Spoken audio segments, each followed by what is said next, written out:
இன்றைய வேத வசனம் மத்தேயு 5:20. வேதபாரகர் பரிசேயர் என்பவர்களுடைய நீதியிலும் உங்கள் நீதி அதிகமாயிராவிட்டால் பரலோக ராஜ்யத்தில் பிரவேசிக்க மாட்டீர்கள் என்று உங்களுக்கு சொல்கிறேன். ஆமேன். வேதபாரகர்களுடைய நீதியிலும் நம்முடைய நீதி அதிகமாக இருக்க வேண்டும். எப்படி எனில், கொலை செய்யாதிருப்பாயாக என்பது வேதபாரகர் சொல்லும் நீதி. ஆனால் நாமோ கடும் சொற்களினாலும் ஒருவருடைய மனதையும் கொன்று போடாதபடிக்கு எச்சரிக்கையாக இருக்க வேண்டும். விபச்சாரம் செய்யாதிருப்பாயாக என்பது வேதபாரகர் சொல்லும் நீதி.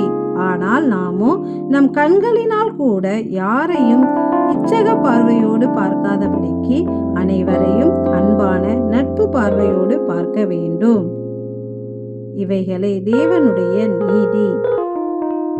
இந்த நீதியை கடைபிடிக்கிறவர்களுக்கே பரலோக ராஜ்யம் உரியது. இப்படி யாரிடமும் கடும் சொற்களால் கூட வாதிக்காமல் அன்போடும் நட்போடும் பழகி வாழ்ந்து கொண்டிருக்கிறவர்கள் பாக்கியவான்கள். ஏனெனில் பரலோக ராஜ்யம் அப்படிப்பட்டவர்களுக்கு உரியது. ஆமேன்.